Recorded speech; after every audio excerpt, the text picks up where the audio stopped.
चलिए अब खबरों पर विस्तार से बात करते हैं। शामली में पंजाब के लुधियाना से साइकिल पर सवार होकर करीब 35 प्रवासी मजदूर बिना जांच के ही जिले में पहुंच गए। 35 मजदूरों को देखकर स्थानीय नागरिकों में हड़कंप मच गया। मजदूर अपने बीवी बच्चों के साथ भूखे प्यासे ही साइकिल से अपने घर लौट रहे हैं और उनकी सुध लेने वाला कोई नहीं है। इन मजदूरों में कोई गोरखपुर तो कोई संत कबीर नगर का रहने वाला है। पहले पंजाब फिर हरियाणा और उसके बाद उत्तर प्रदेश की सीमा में दाखिल होने वाले इन मजदूरों को देखकर लोगों में खौफ बना हुआ है। वहीं मजदूरों का कहना है कि वो एक हाजिरी की फैक्ट्री में काम करते हैं और लॉकडाउन के चलते फैक्ट्री बंद चल रही है। उनके पास खाने पीने का सामान भी नहीं था, तो अपने घर के लिए साइकिल से ही निकल गए। हरियाणा, पंजाब से। तो बच्चों को आप साथ ले रही हैं, तो कैसे खाने पीने का व्यवस्था कर रहे हैं? खाने पीने को बस ऐसे व्यवस्था कर रहे हैं, जो ना कहीं मिल जाता है तो खा लेते हैं, नहीं तो फिर चलते हैं ऐसे। अच्छा, कितने लोग हो आप? 10 लोग। 10 लोग। हाँ। तो पैदल ही जा रहे हो? हाँ जी। और कितने दिन और लगेंगे अभी जाने में? अब 2-4 दिन लगेगा अब। अच्छा, कितना किलोमीटर पड़ता है? हाँ जी, 10 किलोमीटर। 10 और किलोमीटर आप लाते हैं, जो ना कुरकुरा बस और का बस यही उपाय है, और कौन खाने पीने को ये नहीं है।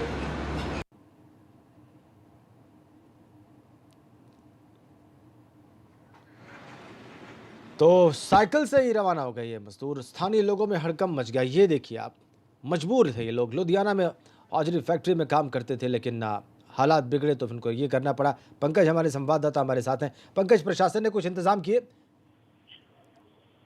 अगर प्रशासन की बात की जाए तो ये जो प्रवासी मजदूर है, ये लुधियाना से साइकिल यात्रा कर करके लगभग 30 से 40 लोग, और जिसमें महिलाएं और बच्चे भी थे, वो यहाँ से हरियाणा बॉर्डर क्रॉस करके आ रहे थे। लेकिन प्रशासन ने कोई भी व्यवस्था नहीं की हुई है, जिसको लेकर के ये भूखे प्यासे ही जो इनके पास था केवल वही खाना खा रहे थे। जहाँ कुछ भंडारा या कुछ इस तरीके से खाने पीने की जो व्यवस्था थी वही कर रखी थी, लेकिन प्रशासन के द्वारा कोई भी इंतजाम नहीं किए गए। आखिर सवाल ये है कि जिस तरीके से ये पंजाब से लुधियाना होते हुए हरियाणा बॉर्डर क्रॉस कर रहे हैं, तो ये इतनी संख्या में लोग कैसे एक साथ आ गए? क्योंकि कोई भी इसमें कोरोना पॉजिटिव हो सकता है। लोगों में हड़कंप मचा हुआ था, ताकि ये रोड से जो बाय रोड आ रहे थे, कभी लोगों को देखा एक जत्था सा दिखाई दिया, जिसको लेकर प्रशासन तो बिल्कुल भी इनकी केयर नहीं कर रहा है। लेकिन ये सवाल उठता है कि प्रशासन के बगैर बिना अनुमति के हरियाणा बॉर्डर ये कैसे क्रॉस कर गई? जी बिल्कुल ठीक कहा आपने, बहुत बहुत धन्यवाद आपका पंकज। प्रशासन के बिना अनुमति के ये लोग हरियाणा बॉर्डर क्रॉस कैसे कर गए और शामली तक कैसे पहुंचे, ये निश्चित रूप से बड़ा सवाल। और अब एक तस्वीर ये भी देख लीजिए। शुक्रवार को अमरोहा के गजरौला इलाके में ब्रिजघाट पुल पर सैकड़ों मजदूरों ने हंगामा कर दिया। ये सभी लोग दिल्ली, हरियाणा और पंजाब राज्यों से आए थे। प्रशासन के अधिकारी समझाने की कोशिश करते रहे, लेकिन ये लोग मानने को तैयार नहीं थे। गुस्सा इस बात को लेकर था कि पिछले 3 दिन से इन्हें हापुड़ और अमरोहा के बॉर्डर पर रोका रखा गया और आगे जाने नहीं दिया जा रहा। ये लोग बिहार जा रहे, लेकिन अधिकारी इन्हें रोककर बसों में भेजने की बात कह रहे थे।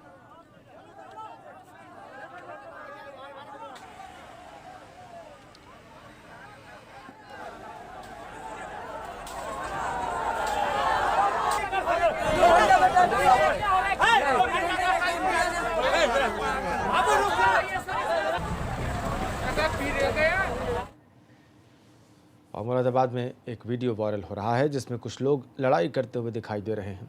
कहा जा रहा है कि लोगों के बीच इस लड़ाई की वजह कबड्डी का खेल है, जिसमें देखते ही देखते लोग एक दूसरे से भिड़ गए। इस दौरान सोशल डिस्टेंसिंग की धज्जियां उड़ाई गई। तस्वीरों में आप देख सकते हैं कि कैसे लोग एक दूसरे से भिड़े जा रहे हैं। कबड्डी के दौरान झगड़ा हो गया। देखिए मुरादाबाद में कैसे सोशल मीडिया पर यह वीडियो वायरल हो रहा है। सोशल डिस्टेंसिंग की धज्जियां उड़ गई यहां पर, जैसा कि आप देख पा रहे हैं।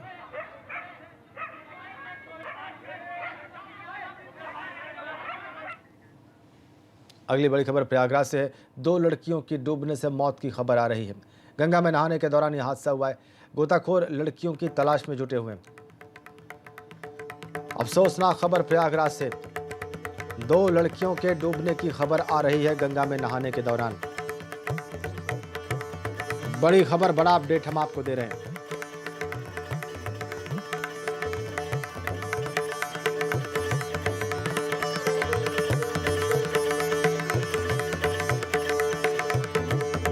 गंगा में नहाने के दौरान ये हादसा हुआ है। मोहम्मद मोइन हमारे संवाददाता हमारे साथ जुड़ गए हैं। मोइन, पूरी बात बताइए। ये बिल्कुल लॉकडाउन लगा हुआ है, लेकिन इसके बावजूद लोग घर से बाहर निकलने से बाज नहीं आ रहे हैं। और उसी तरीके का एक मामला आज सुबह देखने को मिला है, जहां नवाबगंज इलाके में एक ही परिवार के कुछ लोग गंगा नदी में नहाने के लिए गए, जिसमें से 2 लड़कियां जो है वो डूब गई। कई घंटे हो चुके हैं, अब तक उनका कोई पता नहीं लग पाया है। जो स्थानीय प्रशासन है उसने गोताखोरों को उतारा है, लेकिन अभी तक उन बच्चियों का कोई पता नहीं लग पाया है। एक साफ संदेश है कि लॉकडाउन लागू किया गया है, तो घर में रहने की जो हिदायत दी गई है उस पर अमल करना चाहिए। और बाहर निकलना मतलब किसी तरह की मुसीबत मोल लेना है।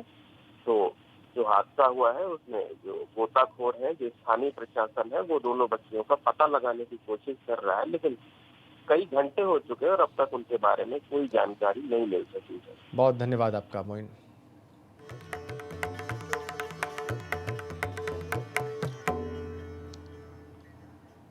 अगली बड़ी खबर मुजफ्फरनगर से है। सड़क हादसे में 2 लोगों की मौत की खबर है। गैस टैंकर ने ट्रक में टक्कर दे मारी। देर रात यह हादसा हुआ है। अस्पताल में 2 लोगों की मौत हो गई है। बड़ी खबर, गैस टैंकर ने ट्रक में टक्कर मारी है। 2 लोगों की मौत की खबर है। देर रात यह हादसा हुआ है। अस्पताल में 2 लोगों की मौत हुई है। मुजफ्फरनगर से खबर।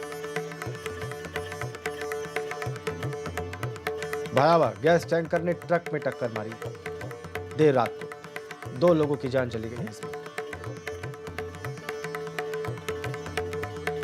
अस्पताल में गई इन 2 लोगों की जान।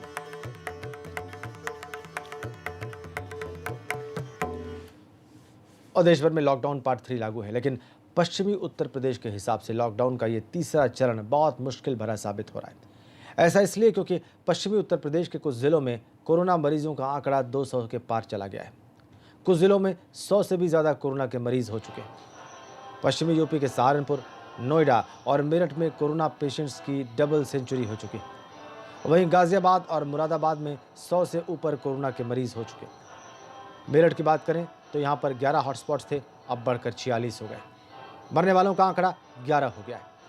अब पश्चिमी उत्तर प्रदेश के हालात देखकर तो सवाल उठ रहा है कि जब ये जिले कब न जाने ये जिले ग्रीन जोन में शामिल होंगे।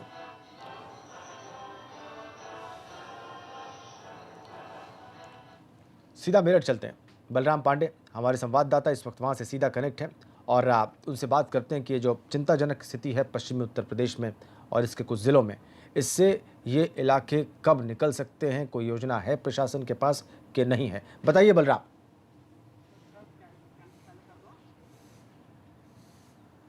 देखिए राजेंद्र, जिस तरीके से पार्ट 2 लागू हुआ था और उस वक्त जो कोरोना पॉजिटिव मरीजों का आंकड़ा है वो बढ़ रहा था, यही वजह है कि सरकार ने इस पर चिंता जताई और जो टीम 11 है उसकी मीटिंग करके प्रदेश के 15 जिलों में नोडल अधिकारी तैनात किए गए। उसमें सबसे ज़्यादा अगर कोई ज़िले शामिल थे तो वो पश्चिमी उत्तर प्रदेश के ज़िले शामिल थे, चाहे वो मेरठ हो, सहारनपुर हो, मुरादाबाद हो, बुलंदशहर हो, आपका गाज़ियाबाद हो, नोएडा हो, हापुड़ हो, इन सभी ज़िलों में, शामली हो, इन सभी ज़िलों में नोडल अधिकारी तैनात किए गए और उम्मीद जताई गई कि आंकड़ों में कमी आएगी और ये अधिकारी स्थिति का जायजा लेंगे और जो भी एहतियातन कदम उठाना होगा उसको उठाएंगे और किसी भी तरीके से स्थिति काबू की जाए ताकि आने वाले वक्त में ये ज़िले रेड जोन से निकल करके ग्रीन जोन की तरफ बढ़ें। लेकिन जिस तरीके से पार्ट 3 लागू हुआ है लॉकडाउन का, उसके बाद से लगातार आंकड़ों में इजाफा हो रहा है और यही वजह है कि दोहरा शतक लग चुका है कई ज़िलों में। चाहे वो नोएडा हो, वहाँ आंकड़ा 214 पहुँच गया है। मेरठ की अगर हम बात करें तो यहाँ आंकड़ा 209 पहुँच गया है। अगर हम सहारनपुर की बात करें तो वहाँ पर भी आंकड़ा 203 पहुँच गया है। इसके अलावा जो गाज़ियाबाद, जिसको ऑरेंज जोन में रखा गया था, वहाँ भी आंकड़ा अब 100 के पार पहुँच गया, यानी वहाँ आंकड़ा 126 पहुँच गया है राजेंद्र। इसके अलावा मुरादाबाद की अगर हम बात करें तो वहाँ पर भी आंकड़ा 120 पहुँच गया है। तो कहीं ना कहीं जो आंकड़े हैं उनमें इजाफा हो रहा है और यही वजह है कि जो कोरोना पॉजिटिव पेशेंट पाए जा रहे हैं वो भी नए पाए जा रहे हैं, इसलिए जो हॉट स्पॉट है उनकी भी संख्या बढ़ रही है। 8 अप्रैल को जब मुख्यमंत्री जी ने हॉट स्पॉट इलाके चिन्हित करके उन्हें सील करने की कवायद की बात कही थी और उसके बाद प्रशासन जुटा था, तब मेरठ में 12 हॉट स्पॉट चिन्हित किए गए थे। लेकिन आज की डेट में राजेंद्र 46 हॉट स्पॉट हैं और जिस तरीके से कोरोना पॉजिटिव के पेशेंट पाए जा रहे हैं उससे उम्मीद बिल्कुल है बिल्कुल कि बिल्कुल। ये जो हॉट स्पॉट हैं और बढ़ सकते और ये हैं। बहुत चिंता तो की कहीं बात ना है कहीं बलराम, जो आपने आंकड़े आपने हैं जो उनमें जानकारी दी, इजाफा हो रहा है। बलराम आपने जो बताया उसमें सबसे महत्वपूर्ण बात यह है कि हॉटस्पॉट बढ़े हैं, नए मरीज सामने आए हैं और कईयों की कांटेक्ट जो है ट्रेसिंग नहीं हो पा रही है। ये ज़्यादा चिंताजनक है। बलराम, आपका बहुत धन्यवाद इन तमाम महत्वपूर्ण जानकारियों के लिए। आगे बढ़ते हैं, कोरोना अलर्ट आपको दे दें। भारत में कोरोना मरीज हो गए हैं 59,662 और इसमें से एक्टिव पेशेंट्स की तादाद है 39,834। 24 घंटे में 95 लोगों की मौत की खबर है। 24 घंटे में 3,320 नए मामले सामने आए हैं। कोरोना से देश में 1981 मरीजों की मौत की खबर है। कोरोना संक्रमित 17,846 मरीज अब तक ठीक हो चुके हैं। अविनाश शाह हमारे संवाददाता हमारे साथ फोन लाइन पर जुड़ गए हैं। अविनाश शाह, फिर से एक बार बड़ी बढ़ोतरी और मौतों की तादाद भी पिछले 24 घंटे में ज्यादा है, जो बहुत चिंताजनक है।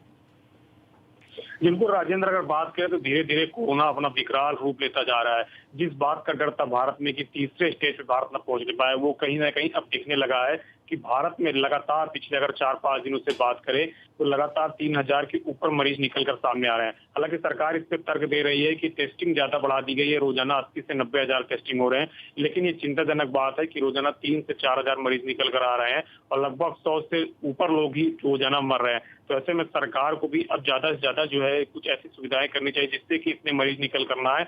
और लॉकडाउन खासतौर से जो 3 हुआ है उसमें जिस तरीके से नियमों को ढील दी गई है उसके बाद से और ज्यादा मरीज देखने को मिल रहे हैं। बिल्कुल ठीक कहा आपने अविनाश, बहुत बहुत धन्यवाद आपका। 24 घंटे में 95 लोगों की मौत की खबर है। 3,000 से ज़्यादा 3,320 नए मामले सामने आए हैं और अब तक 1981 मरीजों की मौत हो चुकी है भारत में। कुल मामले 59,662।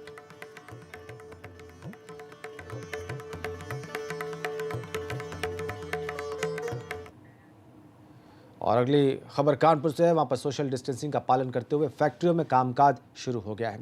इस दौरान सैनिटाइजेशन का भी ध्यान रखा गया। फैक्ट्रीज में काम करने के लिए 33% मजदूर पहुंचे। देखिए आप कैसे इस तरीके से कानपुर में काम शुरू हुआ। 33% वर्क स्ट्रेंथ के साथ, यानी कि एक शिफ्ट में एक वक्त में सिर्फ 33% लोग ही काम कर रहे हैं ताकि सोशल डिस्टेंसिंग रहे, एक दूसरे से दूरी रहे पर्याप्त और संक्रमण की संभावना नगण्य रहे।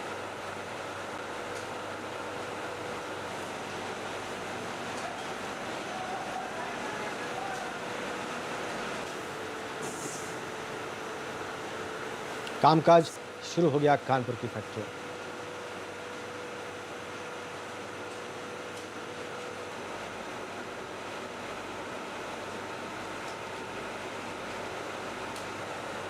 प्रयागराज में सोशल डिस्टेंसिंग की धज्जियां उड़ गई। सीएमओ ऑफिस में धज्जियां उड़ी। प्राइवेट डॉक्टर्स को ट्रेनिंग के लिए बुलाया गया था दफ्तर और बिना प्रशिक्षण के प्राइवेट डॉक्टर ओपीडी नहीं चला सकते। सीएमओ के आदेश के बाद दफ्तर में भीड़ जुटी। रजिस्ट्रेशन के लिए सीएमओ दफ्तर में भीड़ लग गई।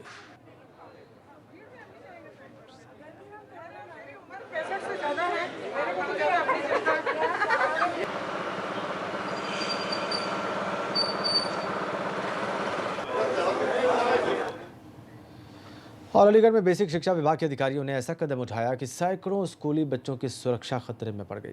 लॉकडाउन में स्कूल बंद होने के सरकारी निर्देश के बावजूद बेसिक शिक्षा विभाग के अधिकारियों ने रेमेडियल क्लासेस के नाम पर कई ब्लॉक्स की कक्षा 1 से 8 तक के सरकारी स्कूल खुलवा दिए। इन स्कूलों को खोलने के निर्देश बाकायदा ब्लॉक लेवल पर बने स्कूलों के व्हाट्सएप ग्रुप में एक ज्वाइंट मजिस्ट्रेट, खंड शिक्षा अधिकारी, उप बेसिक शिक्षा अधिकारी ने दिए। इसमें स्कूल खुलने के बाद बच्चों को कक्षा में पास पास बैठा दिया गया। स्कूलों के खुलने के बाद जब सोशल मीडिया पर बात आई तो अलीगढ़ के बीएसए अंत तक इस मामले पर पर्दा डालने की कोशिश करते रहे। पहले तो उन्होंने बीएसए के मीडिया ग्रुप में लिख कर डाला कि बेसिक के स्कूल खुलने की न्यूज़ गलत है। फिर उन्होंने अखबारों में छपी खबर का एक विज्ञप्ति के माध्यम से खंडन किया और जब कैमरे पर मीडिया ने उनसे पूछा तो उन्होंने गलतफहमी में स्कूल खुलने की बात कबूल की।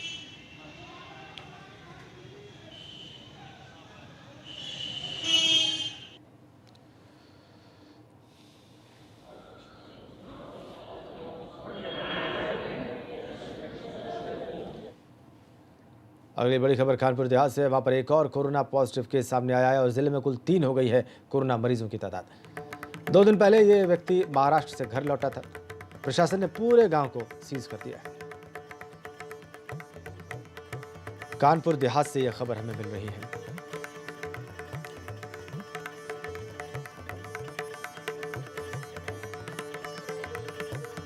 एक और corona positive case Kanpur Dehat में। महाराष्ट्र से व्यक्ति लौटा था। इसमें कोरोना की पुष्टि हो गई है।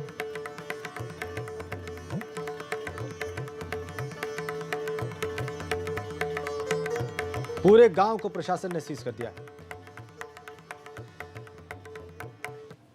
और एक अच्छी खबर बरेली से आई है। यहां पर 5 दिन में एक महिला समेत 2 कोरोना पॉजिटिव मरीजों ने कोरोना को मात दे दी।